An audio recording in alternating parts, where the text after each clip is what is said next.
On today's menu is a chicken recipe that is irresistibly delicious. Namaskar and welcome to Curries with Bumbi. Before starting to do anything, take out about 2 heaped tablespoons of plain unflavored yogurt into a bowl and mix it very well till it is smooth. Whenever any curry recipe calls for adding yogurt, remember to take it out from the refrigerator about 30 minutes before starting to cook and whip it up till it is smooth. Next, pan on medium heat with a tablespoon and a half of oil. Once the oil turns warm, lower the heat to low and add 4 tablespoons of slivered almonds. Stir the nuts on low heat till they start developing a very light golden color. And I'm telling you guys, it takes a few seconds to do that. You can also use cashew nuts instead of almonds. If slivered almonds are not available at your place, then you can also use almonds with skin. But in that case, blanch the almonds for a few minutes in hot water and then peel them once they are comfortable enough to handle. I added a tablespoon of coriander seeds once the almonds started getting a golden brown color along with 17 to 18 green cardamoms.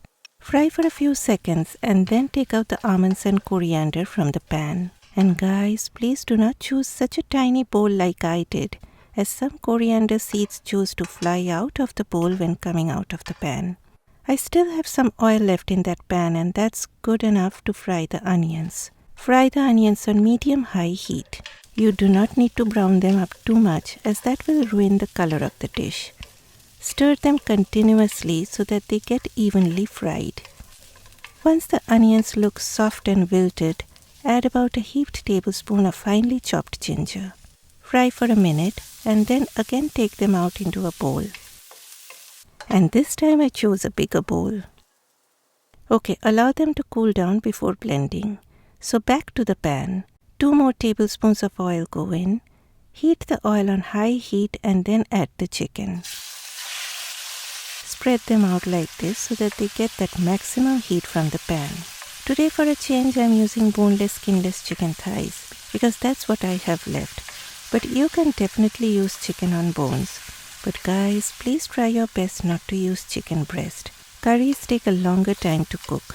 And if you're using chicken breast, they tend to get dry and fibrous. After a few minutes, start stirring the chicken. Now comes a very important tip. You need to dry up all that moisture that is released from the chicken. See, there is so much water now. All that water needs to go. While all that water is saying bye-bye, I made use of that time to do my blender work. The nuts and onions have almost cooled down, so all of them enter the blender jar along with a cup and a half of cold milk, and then blitz to a smooth and silky paste.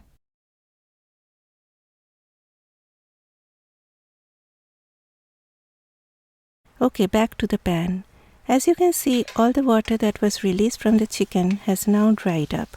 So next is yogurt time. So heat off or take your pan off the burner if using an electric stove. Whisk the yogurt one more time before adding.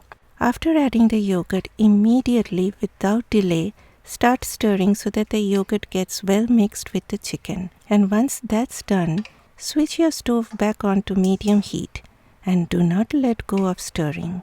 Keep stirring until you start seeing those bubbles. Guys, if you follow all these yogurt tricks, then I can assure you the yogurt won't ever split while cooking and you are going to have a smoother gravy. Just trust me. Okay, when you see those bubbles, add salt, and here I have about a teaspoon of coarsely crushed black pepper. That goes in. Brief stir and then the spiced up nut paste goes in. Now, I love adding just a pinch of red chili powder as that brings in a nice creamy color to the gravy. And then I added about half a cup of water to my blender jar to rinse out all that blender jar goodness. You do not want to lose even a drop of that precious spiced up nut paste. Now cover on low heat for 15 minutes if using boneless chicken or 25 minutes if using chicken on bones. In between, please do not forget to stir a few times because this is a nut-based gravy and things tend to settle down at the bottom of the pan. And if they settle down, they will stick and get burnt, and we are not making a white chicken curry with burnt flavor. What we are doing here is making a rich yet very delicate gravy that needs all your love going into it. Okay guys, my chicken has reached the 15-minute mark. Now is the time to add garam masala powder. And since it is looking bit thick to my eyes, I added a splash of water to loosen up the gravy because my family loves a little bit on the gravy side.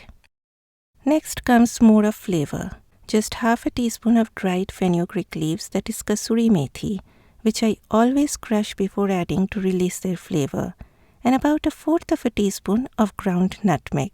Now you must be having some idea how flavorful and delicious this is going to be. Okay, I'm going to plate this up, but please hold on because there is more to come. In a separate pan, heat up about a teaspoon of ghee.